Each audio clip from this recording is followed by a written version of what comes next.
Hello बच्चों, आज हम लोग शारीरिक शिक्षा में भारत में शारीरिक शिक्षा का स्वरूप एवं विकास का आगे का भाग देखेंगे। इसमें हम लोग स्वतंत्रता प्राप्ति के पश्चात शारीरिक शिक्षा का विकास कैसे हुआ उसको देखेंगे। बच्चों, 15 अगस्त 1947 को हमारा देश स्वतंत्र हुआ। स्वतंत्रता प्राप्ति के पश्चात जहाँ सभी ओर विकास के लिए नए नए कार्यक्रम बनाए जा रहे थे, तो उसमें जो है शारीरिक शिक्षा के विकास के लिए भी कार्यक्रम बनाए गए। पूरे देश में शारीरिक शिक्षा के उत्थान के लिए कई परिषद और बोर्ड बनाए गए, जिसमें है अखिल भारतीय खेल परिषद, जिसकी स्थापना 1954 में अखिल भारतीय खेल परिषद के गठन ने किया गया था। ठीक है। इसके जो प्रथम अध्यक्ष थे KM करियप्पा थे। उसी तरह जो है केंद्रीय शारीरिक शिक्षा एवं मनोरंजन सलाहकार बोर्ड की भी स्थापना की गई। यह 1950 ठीक है मार्च में इसकी स्थापना या गठन किया गया। और यह इसका लक्ष्य था कि खेल कार्यक्रमों के बारे में सुझाव देना इस कमेटी का लक्ष्य था। इसके बाद राष्ट्रीय खेल संस्थान भारत में शारीरिक शिक्षा एवं खेल कूद को निम्न स्तर की जांच पड़ताल के लिए पटियाला के महाराज की अध्यक्षता में सन 1958 में एक कमेटी की स्थापना हुई, और इस कमेटी की सलाह पे ही राष्ट्रीय खेल संस्थान मार्च 1961 में नेताजी सुभाष चंद्र खेल संस्थान पटियाला के नाम से इसकी स्थापना हुई। भारतीय खेल प्राधिकरण, इसकी स्थापना जो है 25 जनवरी 1984 को हुई। यह जो है सन 1982 में दिल्ली में 9वां एशियाई खेल हुआ था, और यह सफल इसका आयोजन हुआ था। इसके बाद ही इसकी स्थापना की गई थी। एकीकृत शिक्षा क्या है और इसका सिद्धांत क्या है, इसके बारे में देखेंगे। एकीकृत शारीरिक शिक्षा की अवधारणा या अर्थ यह है कि यह विभिन्न विषयों के ज्ञान और सूचनाओं को इकट्ठा करके और सीखने पर यह आधारित है। एकीकृत शारीरिक शिक्षा का ज्ञान सभी के लिए जरूरी है। यह सभी को स्वस्थ एवं हृष्ट पुष्ट रखने में काफ़ी सहायक है। एकीकृत शारीरिक शिक्षा के सिद्धांत क्या क्या हैं? यह शारीरिक शिक्षा के विभिन्न उप विषयों यानी जो अन्य विषय हैं उनमें जो है पारस्परिक संबंध का ज्ञान कराने वाली हो।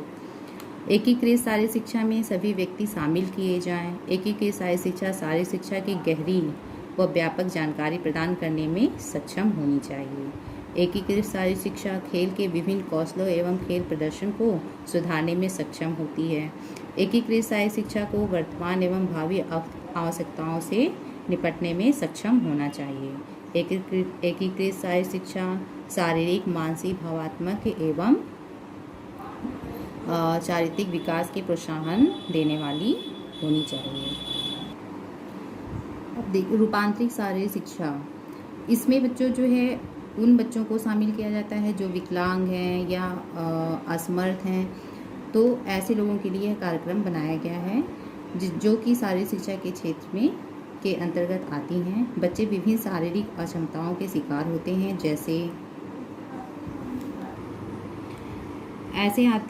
जैसे जो कि अंधेपन के शिकार हों, बहरेपन के हों, पोलियोग्रस्त व्यक्ति, गूंगापन का शिकार हो, मंद बुद्धि, शारीरिक दुर्बलता, कुपोषित हो या हकलाना, ये सब शारीरिक विकृतियां हैं। ऐसे छात्रों को शारीरिक शिक्षा के कार्यक्रमों में भाग लेने का अवसर नहीं मिल पाता, तो ऐसे में शैक्षणिक संस्थानों या विद्यालयों का दायित्व बनता है कि रूपांतरित शारीरिक शिक्षा को अपनाएं और ऐसे छात्रों को शारीरिक शिक्षा के कार्यक्रम में भागीदार बनने का अवसर प्रदान करें।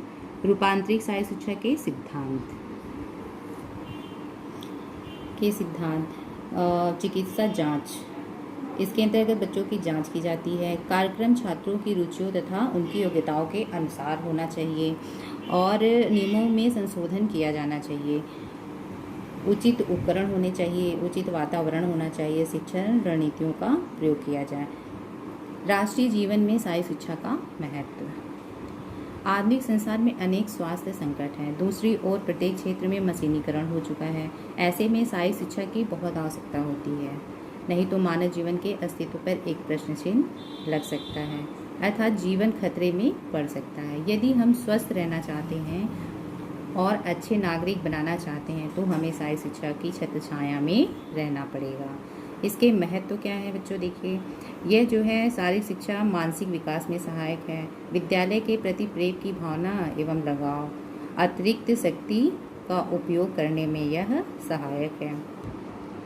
स्वास्थ्य रक्षा एवं वृद्धि में शारीरिक शिक्षा सहायक है, सामाजिकता की भावना का विकास करने में भी सहायक है, अंतर्राष्ट्रीय भावना का विकास करता है, अवकाश का उचित प्रयोग करने की शिक्षा शारीरिक शिक्षा देती है, अनुशासन बनाए रखने में सहायता करती है, चारित्रिक विकास में यह सहायक है। शारीरिक शिक्षा में जीविका या वृत्ति का विकल्प। शारीरिक शिक्षा के क्षेत्र में जीविका यानी कि नौकरी करने के विकल्पों का मुख्यतः 2 भागों में हम वर्गीकृत कर सकते हैं कि इसको पढ़ने से हमें क्या फ़ायदा है। पहला है पारस्परिक जीविका और गैर पारस्परिक जीविका।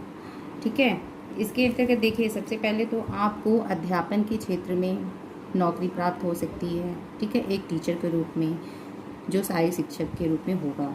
शारीरिक शिक्षा में कोचिंग की जीविका, इसमें आप लोग जो है कोचिंग करके जो है इसमें नौकरी प्राप्त कर सकते हैं। स्वास्थ्य संबंधी वृत्ति और प्रशासन संबंधी जीविकाएं, औद्योगिक उत्पादन एवं बिक्री संबंधी जीविका, प्रदर्शन संबंधी जीविका मतलब एक खिलाड़ी के रूप में या अधिकारी के रूप में हो सकते हैं। और संचार माध्यमों में जीविका, जैसे कि खेल पत्रकारिता में अपना नौकरी प्राप्त कर सकते हैं, पुस्तक लेखन में, खेल फोटोग्राफी में और खेल प्रसारण में। खेल प्रसारण के अंतर्गत जैसे रेडियो टीवी पर कमेंट्री करना, खेल समीक्षक, टीवी एंकर, खेल समाचार वाचक, रिपोर्टर आदि के रूप में जीविका प्राप्त कर सकते हैं शारीरिक शिक्षा ग्रहण करने के बाद। ठीक है बच्चों।